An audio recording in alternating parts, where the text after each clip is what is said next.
I was meant to be unmuted. Hiding behind a stream starting video that looks a little bit like this. Apparently I wasn't. So, fun little bit of Leeds United news. Brenden Aaronson, formerly of Leeds United, now currently of Leeds United,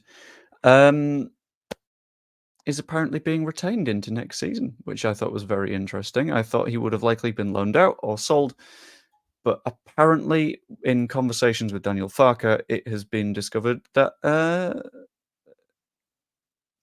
he's going to be playing for Leeds next season, which took me a bit by surprise, considering the version of Leeds I'm putting together in Football Manager had him purely because I couldn't find him alone. Maybe that's what's happening right now. I haven't had time to put any banners together for this because I was recording a video like 2 minutes ago, and now apparently Brenden Aaronson is staying at Leeds United. So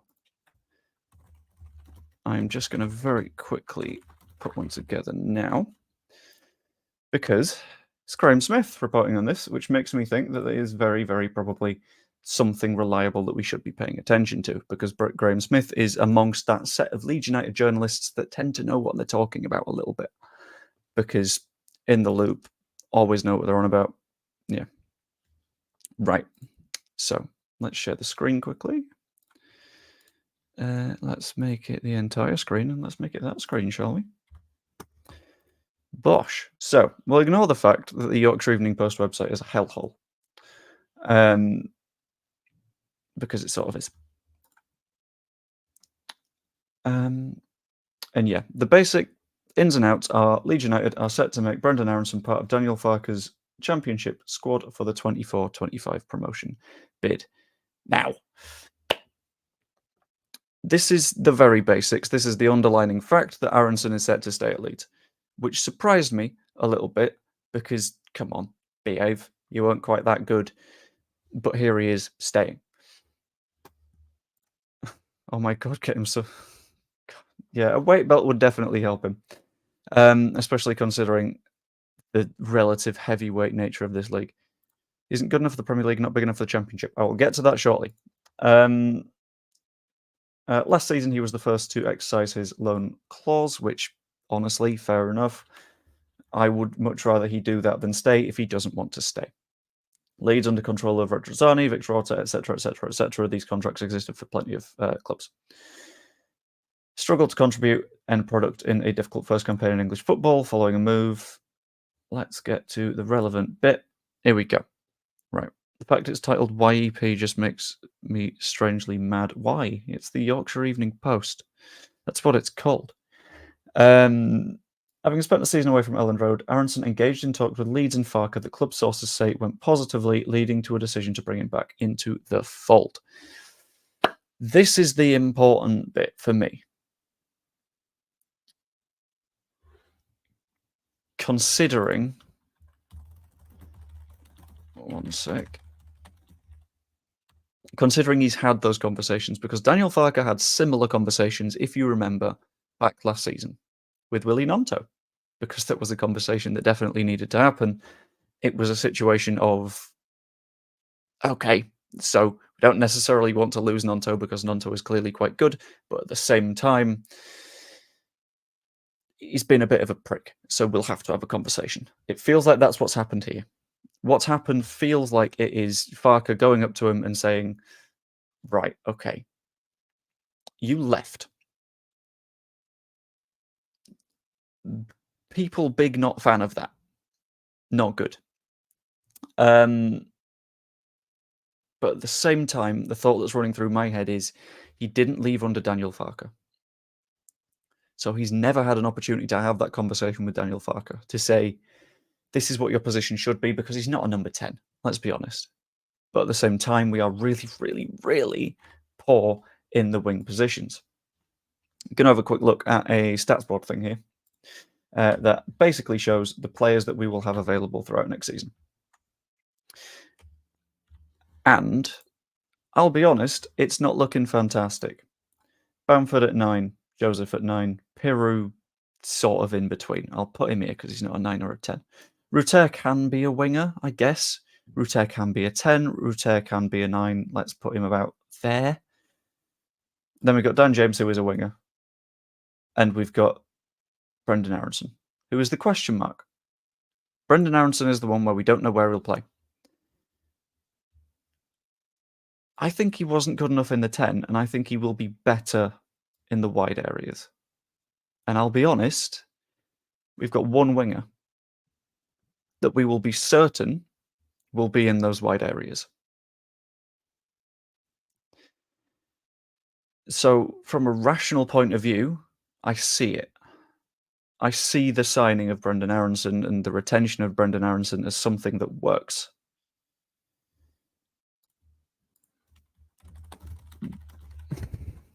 Because at the same time, that means that we don't have to do quite as much signing. And on this note, the what about wages route.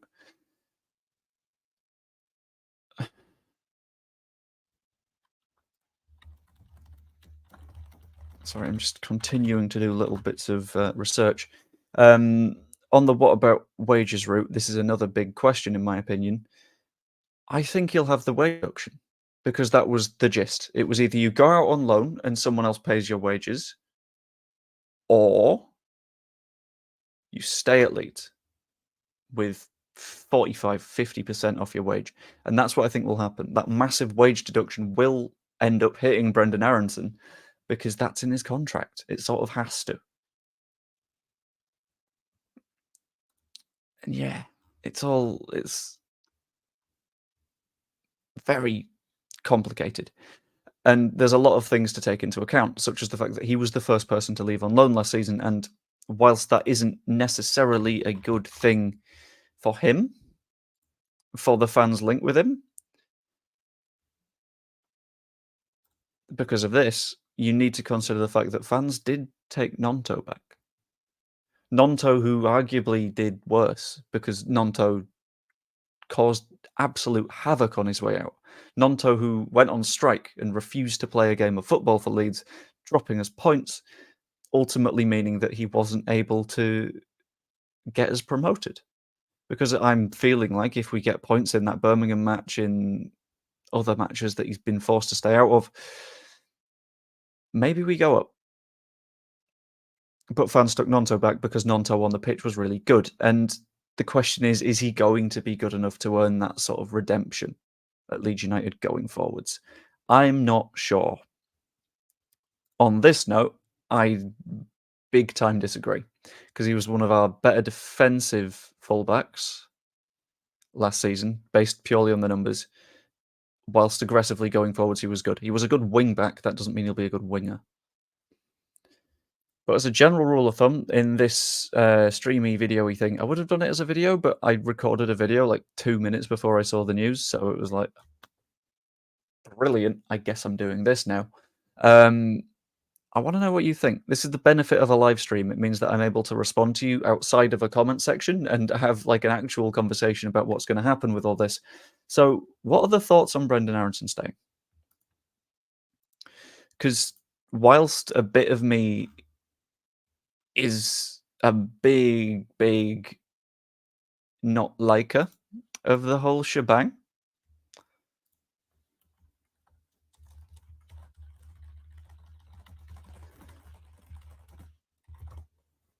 I don't know. At the same time, I feel like there's space for redemption there because people last season thought Georgie wasn't very good. And he stayed and he proved that he can be quite good. And Nonto was reviled by the crowd for a long while. But he sort of proved himself, which is good, which is fantastic.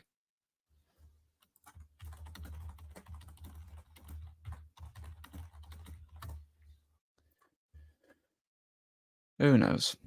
Nonto's a better player than Aaronson to wing back the funds. Aaronson's complete shape. He was, yeah. He was in the Premier League. Didn't do too well in the Bundesliga. Also a fair point. But my thought on that is, during that Jesse Marsch season, did anyone look good? Because it was all the central ball crap that stays up the middle and no one does anything creative and no one plays good football because we're just playing up the middle. It's penis ball.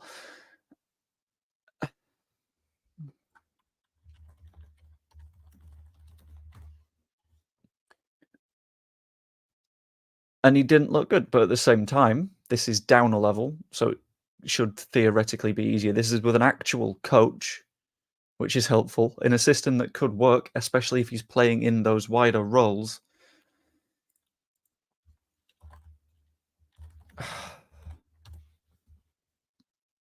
I don't know. Also, I'm going to go to my little live control room thing, and I'm going to run a very quick poll just to see what you guys are thinking. So, start a poll.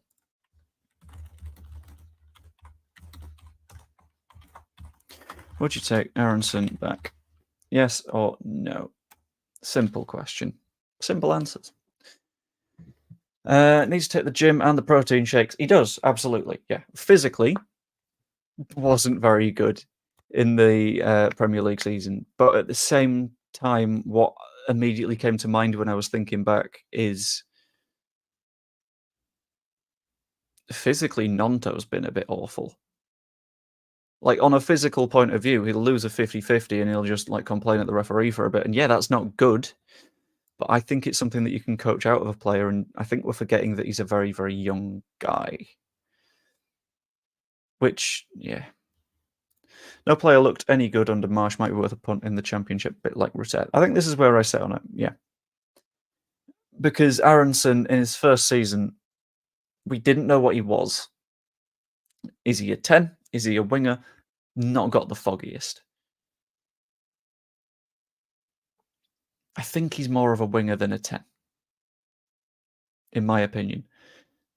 I don't know, because he played under Jesse Marsch, and Jesse Marsch's system, wingers effectively were 10s, and it was stupid. But something that's immediately come to mind just now is the amount of energy that he could bring to the front end of the side. So,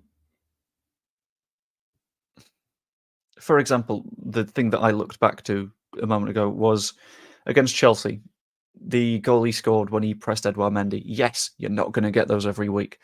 A lot of goalkeepers are not going to make that stupid mistake. But he had the energy to push high and hard and fast and cause the mistake, if that makes sense. And that's something that I think we were missing in the press last season, especially when we had Joel Pirou on the pitch, because he wasn't as fast and energetic and willing to cause problems for a defence, which was a shame, because when he brought that energy in the playoff semi-final against Norwich, we won 4-0 because we pressed like we gave a shit. Also, what's this doing? Anyway. What's this? Hair, stupid. And it's complicated, I think. If we take Aaronson back, then what happens with the other lone rats? I think that's a very big question. So, going through them, let me know if I've missed someone. Rocker, I believe, has agreed to move back to Betis already. Llorente is pushing for a permanent move to Roma, wouldn't come back either way. Christensen, I don't think we'll agree to anything at the moment anyway, because it's the Euros and he's with Denmark. So that could be a little bit of a while before that gets worked out. But I don't see Rasmus Christensen coming back at all. Harrison won't be staying because he's made active public statements against the club, which is a nightmare. Who have I forgotten? Have I forgotten anyone? Adams signed permanently. Sinistero signed permanently. Vuba! I forgot about Vuba. Vuba I don't see coming back. But also I've not seen any rumours surrounding him, which is weird. I've done Llorente. Llorente is in the process of pushing for a permanent move at Roma. I don't know whether that'll get done or not, but I'm not sure. But on what happens with the other loan rights, the majority, I think, stay away. Unless Farke can, like, actually has previously had conversations with them. So Vuba, if I remember right, was promised the captaincy or something nuts like that, and actively trained under Daniel Farke for a bit and left anyway. So he's had those conversations with Daniel Farke, and I feel like Farke will look at him and go, yeah, just out, please, forever.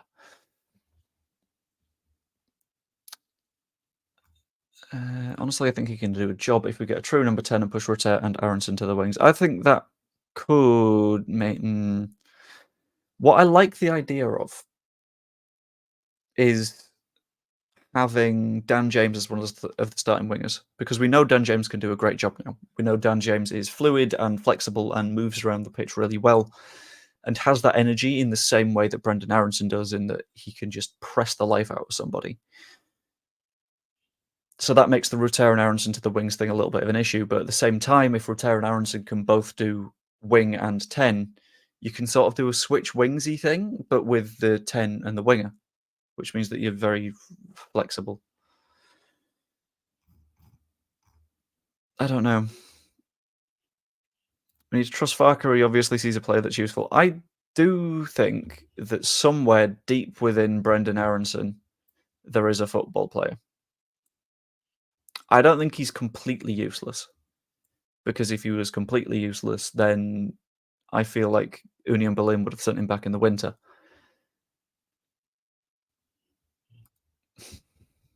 But the question is he useful enough?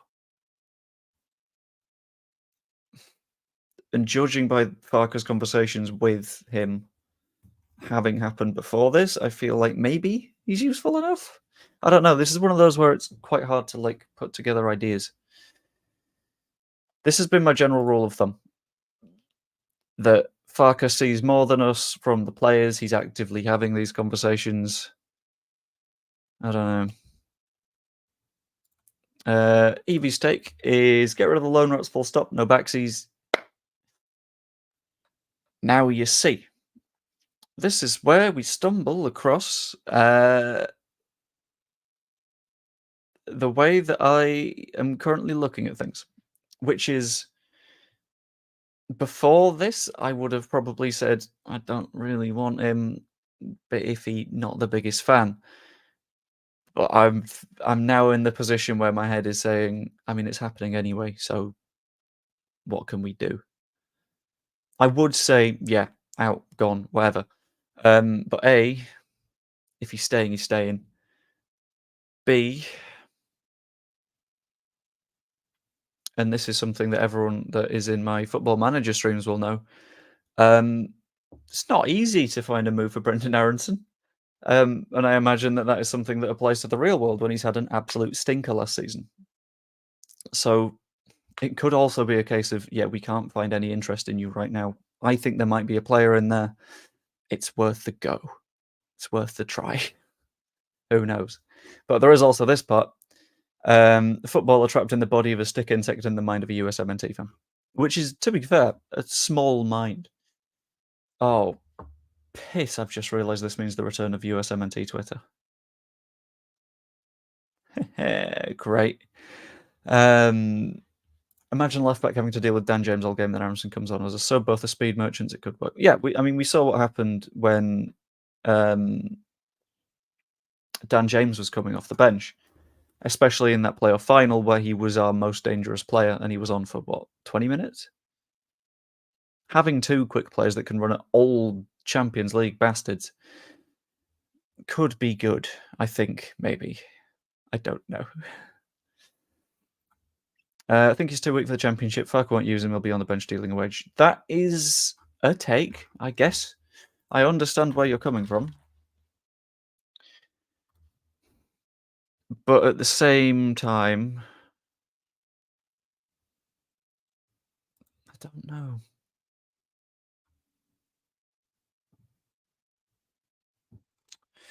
What does Transfermarkt as his value as right now? Oh, it's not fun. We bought him when his market value was 30 million euros, and now he's worth 12. Thanks, Victor. But this is another case of we need to work with Victor Otto's decisions, I think. Don't know. You did get me live, and you... Did you message me? Let's have a look.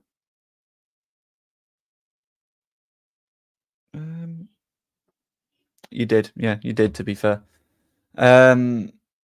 We paid 25 million. Yeah, I think that's part of why I'm not hating it as much as I could be, because if we sell him now, we take a chunky loss on the FFP, which is not fun. And I think due to his age being 23, I think there's room for growth. But again, we're in the spot of, I want to know what you guys are thinking. That's why I've got the poll running. 36% would take Aaronson back, 64% wouldn't, which I understand. Because players that force a departure are not in the best spot. But who knows? Could work out. AOPV's channel up and running yet? It's closer than it's ever been. Ooh. Is it? Did you say what it was on the stream the other day, or did I ask you in the studio thing afterwards? Because I don't know if I want to say any more and like accidentally put pressure on. I'd rather give some of the untested youth a chance than put Aaronson back in there. The question is, which untested youth? If you look at our under 21s right now, Leeds under 21s. Where are we? Who from there do you say we have to give them a shot? Who there would you genuinely say is untested in his position? Because there's not lots. Charlie Crew isn't a winger, and he's not a number 10. He's a defensive midfielder. So either we end up playing Charlie Crew out of position, because square pegs round holes has gone really well for us before now, or yeah, I don't think Charlie Crew is competing for that spot in the team, is the issue.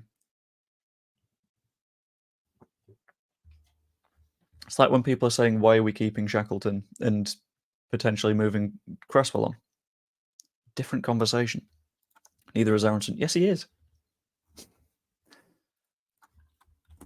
Aaronson played in his time at Leeds United between a number 10 and the wings.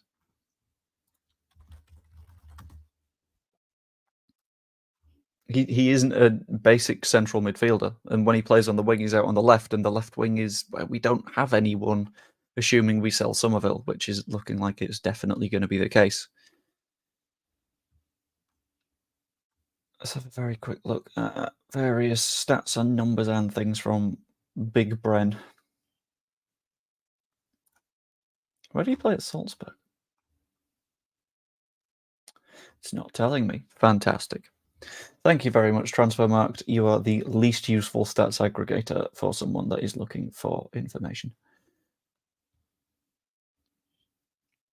Do you think Red Bull has had a say? I genuinely don't, to be honest with you. This is absolutely going to be one of those cases of Red Bull hasn't been in the conversation, because if it's a case of Daniel Farker's had a conversation with Aaronson, if he thinks that Aaronson doesn't give enough of a shit, doesn't want to be here, all that stuff, which, to be fair, could be it.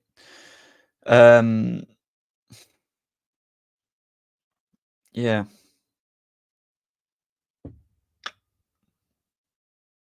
Fun fact as well, I've just seen this.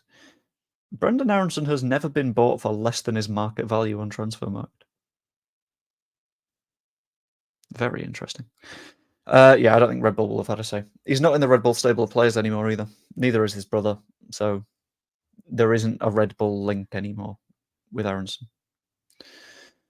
I think the scenario is Aaronson has a chance to redeem himself. If he does, then with the US World Cup around the corner, he could have a massive spike in value.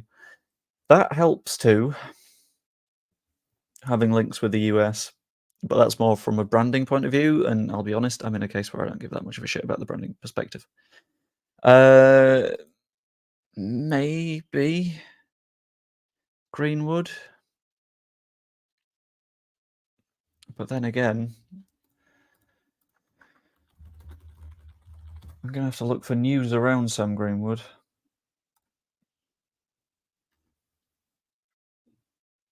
Yeah, okay. So, having had a look at a article on Sam Greenwood, that I'm going to very quickly do a screeny sharey of. Middlesbrough have decided against signing Sam Greenwood. You might think, okay, fine, maybe we were asking for too much money. Maybe we were asking for an obscene transfer fee or something like that. Greenwood spent the season at Borough on loan from Leeds United. Inserted into that deal was a £1.5 million purchase option.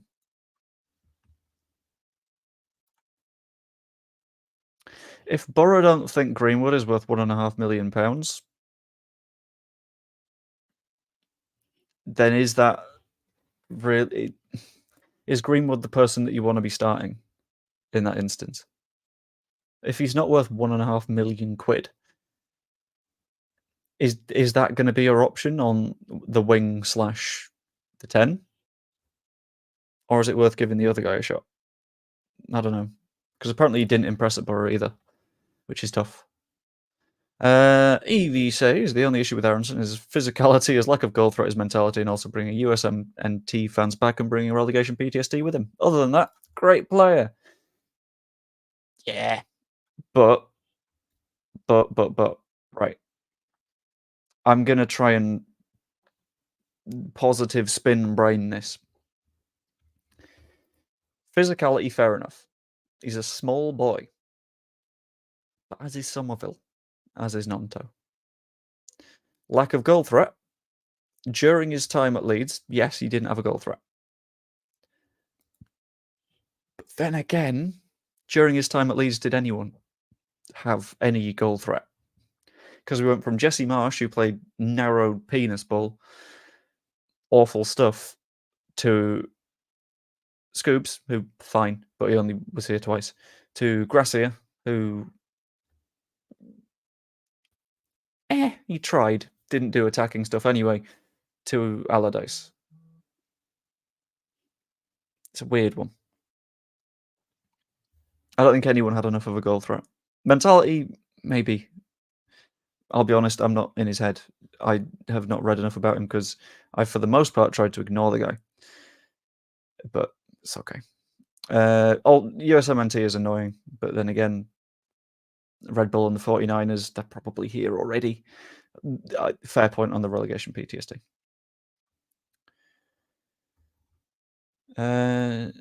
Does the play of football change now? Somerville goes. Parker said that in training was down the left hit Somerville. I'm not sure what you mean, I'll be honest with you.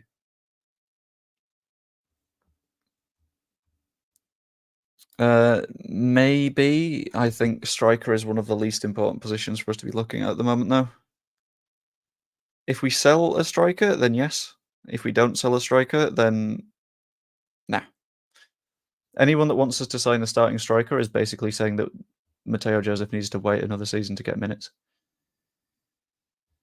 Started well then faded, yeah.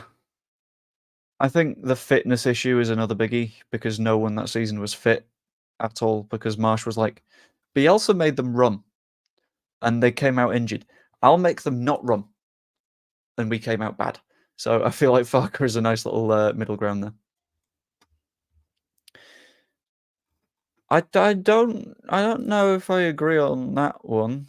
I think it was the entire clusterfuck of the football club that led to us getting relegated. I mean, he was part of getting us relegated, but I don't think he was solely responsible. I think that's a little harsh. I think it was a mix of injuries and poor coaching and just inconsistency. Because one of the problems was the players that we'd signed to play under Marsch then weren't playing under Marsch, but Marsch was bad anyway, so we had a poor foundation. And we then had 3 coaches in, 2 months? So no one could learn anything tactical. No one could put any sort of plan or structure into place, which meant that things fell apart like that. Because how are things going to not fall apart? Because no one knows what they're doing. Because we've had, first off, a manager. Hold on. I'm gonna do the Jesse Marsch wall PowerPoint slide because I've completely forgotten what was on that slide.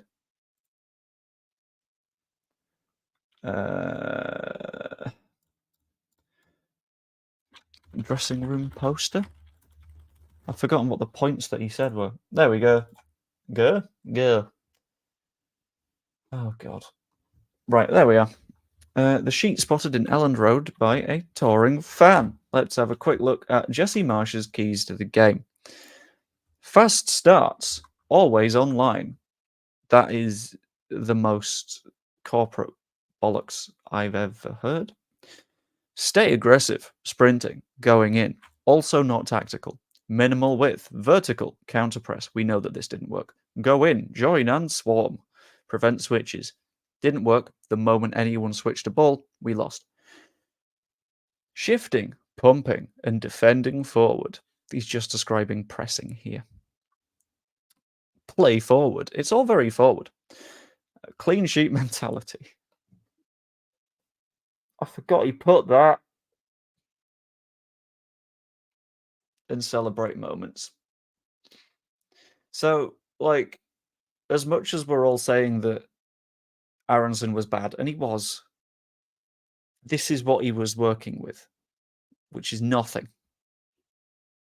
Useless, crap, bad. Tried to talk football, but nothing new. Yeah, basically. He tried to get stuff across, but I've still not watched his masterclass thing. I think the general population on the poll I did said just leave him be. Marsch isn't worth it. And you know what? I'm glad, because I didn't bother. Is that shit for real? Yeah, that was on the dressing room wall at Elland Road. That was Jesse Marsch's entire tactical shape and structure, and it was stupid. And this is why, despite Aaronson being quite bad in the Marsch season, I'm willing to say maybe he won't be the worst.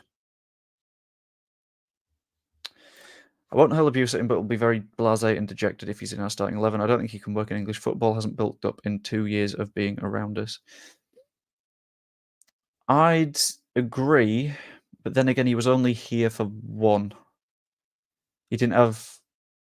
Basically, the first season was under Marsch, and his entire idea of tactical and fitness stuff was, we got injured too much last time, and we did a lot of training then, so let's train less, which obviously led to us being shit. The second season, he was in Germany, so I can see why he didn't bulk up, but yeah, if Farke has him actually training good, which hopefully he will, I feel a little bit okay. Like, a bit of strength training, probably a lot of stamina stuff, because I don't know if he'll have that much, because he was off the bench a lot with Union Berlin, but that's okay.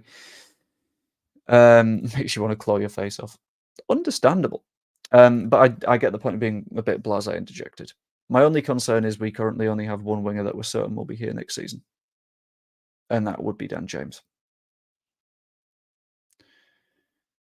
And like, maybe you put Rotero on the other flank, but then we need a 10. Like, I would hope that Aaronson is starting on the bench and building his way in. But also, Richard, you do this like every stream. And it is always confusing. When do friendlies start for Leeds? That is a very good question. I don't actually know the answer to it, but that will be our first attempt to get a proper look at Aaronson. I'll just search Leeds United matches and hopefully it'll pop up. The first one I can see is Harrogate Town on the 19th of July. We've also got Valencia on the 3rd of August, I think a week before the season starts. Piss. Oh.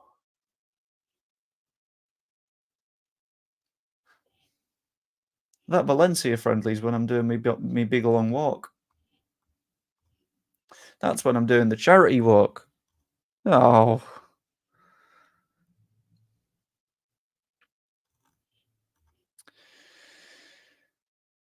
You have more tactical nous than Jesse Marsch. I'm just a salt therapist. At best, he was naive. Yeah, I mean, naive is kind, I think. Daft, stupid, unintelligible. All of the above. But it's fine. We've got Harrogate Town on the 19th of July. We'll have another friendly between the two. So we'll see. Just going to say, Farker could make a player out of there. Aaronson. I think there's a player in there, and I think it just needs the right coach to sort of drag out. Genuinely, I think he could have been good under Bielsa, but because he had the right sort of movement, the right sort of passing range. But if it's not to work out, it's not to work out, is it? I think preseason will tell us a lot. Yeah.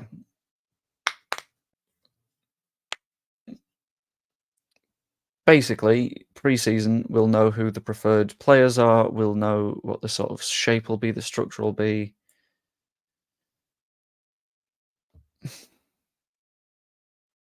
It's made me a lot more interested for Copa America, because now we actually have something to watch in Copa America that isn't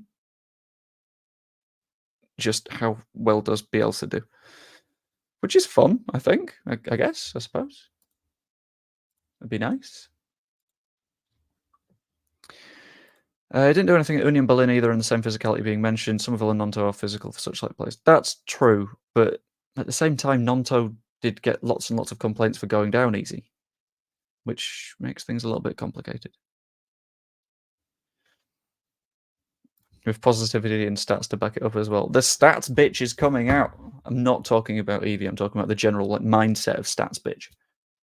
Aaronson could be Farkas Cantwell. That is a... Why did I say Cantwell like that? That feels about right, I'll be honest with you. Because Todd Cantwell was such a big part of Norwich City going up. Because he was able to just bring a little something different. Bring energy, bring movement, bring general creation. And also distraction to the other back line, which is always something important. This is very, personal experience-y, so isn't the most applicable. But whenever I'm playing, a 7-a-side game, I know that I'm, the least talented person in our front line. So my entire point is drift about a bit and just pull markers around. And it works. So maybe I can be the Brenden Aaronson. Who knows? He needs to be told not to fall over. Yeah, pretty much. I mean, I don't know how many free kicks he's going to win, but we'll find out. Aaronson coming back is good in all aspects. I feel any other championship team would take him in a heartbeat. I think they would, but I think that psychological link is bad. The sort of... There's already a negative association with him for a lot of fans, and I understand that. That's completely gettable, because he was here and he was bad. And you kind of want players that are good in your football club. I do think there is potential for him to be good enough. How long before the USMNT fans come back? I don't know. Will they come back? Because we've only got one of them.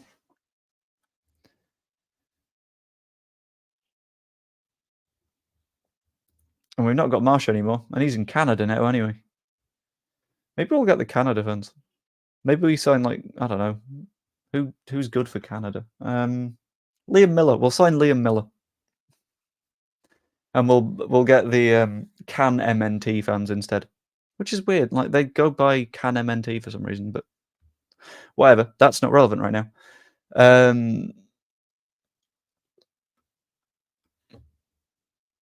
Cantwell was lightweight too. Aaronson just needs a confidence boost in the square ball to stop ripping him. I understand ripping him a new one, because he did leave on very, very, very bad terms.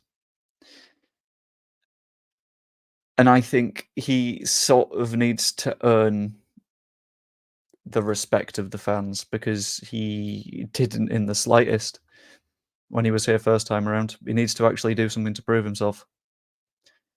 And I don't know whether he will.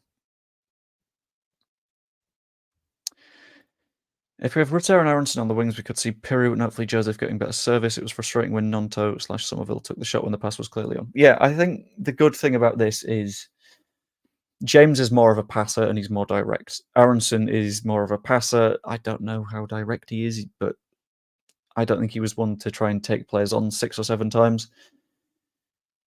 If he can get through people, that would be nice. But The big question mark for me is the physical aspect. I believe he's technically fine for this level. Yeah, on a technical level, I think he's good enough. It's just the other levels. And there's a few of them. Can he stay good enough? Nobody good for Canada. Jonathan David, Alphonso Davis, and that's 2 off the top of my head. Hopefully a full pre-season under a real manager can bring the player out of him. That's the dream. Yeah. Also, just back on this, Canada drew 0-0 with France yesterday. That surprised me. Like, how has Marsch done that? Like Latela from Borough, he's a good player. Across the season, he seemed sort of average, but in that match, he seemed decent enough. Also, if you've got any questiony bits, any more comments to get in, let me know, because I'm going to go for another couple of minutes and then call it, because busy day. But let me know. Scroll all the way back down to the bottom, because I keep falling behind on comments, because I talk too much. Off the back of that Premier League campaign, not even the owners want to be at Leeds, let alone the players. Getting anything probably seemed the best thing to do. In a way, I agree. Yeah. Yeah. Oh my god, that would be an absolute dream. Evie, you've given me an idea. Hear me out. The Leeds United Redemption Arc 11. James on one flank, Aaronson on the other, Bamford up top. Number 10 will go... People didn't like Rutter in his first season, so we'll go Rutter. So that's the front 4. That's genuinely not a bad front 4. Behind, we don't have enough midfielders that need redemption. But we've got Firpo at left back. That's a redemption. Melier, lots of people don't like him. Oh, centre backs, we don't really have ones that need redemption. Yeah, we do. Cooper. Who goes with him? I don't know. But there's a redemption arc 11 there somewhere. Gotta work it out. That's a banger, but I'm not doing the voice. Do your hair? No, I refuse. It's all flumpy. It's fine. Oh, hello.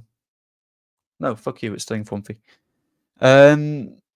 If he does come back, he'll have to grow a pair because the fans will be on him to start with. Yeah, but we know he's coming because apparently the chat's with Farker and it's come from Graham Smith, so I do trust it. Christensen at right back. I don't know if he comes back. I hope he doesn't, I'll be honest with you. Because I don't think he's a big enough part of the side. Abdul Rahim, will Leeds United get back to the Premier League? I think so. I don't know. I hope Silas. That'd be fun. Young bloody Firpo. Yeah, obviously. Why wouldn't I be back in Firpo? We love Firpo. This is the Firpo circle right now. Juninho Firpino is the future of Leeds United. Depends on the squad. It does absolutely depend on the squad, on if we'll go up or not. I'm feeling okay. I feel like we've got a little bit of recruitment ahead of us. I hope we've got a bit of recruitment ahead of us, or we're in deep, deep trouble. But we should be fine. Anyway, at that, I'm going to leave the stream there. I'll probably do another one in the afternoon on Football Manager. We'll find out. I've definitely got a video coming out at 5, which is I'm going to do a little... Oh yeah, people keep thinking that me and Evie are siblings, and to be fair, there are sort of sibling-esque fights going on. But that could never be the case, as the genetic lines between me and Evie. I mean, I'm 6'2", and she makes a Smurf look tall, so who knows? But I've got a video coming out at 5, which is an open letter to Red Bull, which I know is coming a little bit later than the Red Bull news came out, but is something that I wanted to make sure that I had like all my thoughts in the right place, and like I put it together with a little bit of like time and effort. And I think it's okay. But yeah, hope you enjoyed the stream. If you did, pop a like on it. Subscribe if you aren't yet. That's always massively appreciated. And leave a comment on the video bit. if you have any especially strong thoughts, and I will leave you on this comment. A Ronaldo championship of the season, championship player of the season incoming. Let's have that. My dad's 6'2", to be fair. I have tall person back problems just without the height. The worst of all worlds. Which is what we will be calling it if we get relegated to League One. Anyway, hope you enjoyed the stream. A Ronaldo championship player of the season incoming. And I will see you later.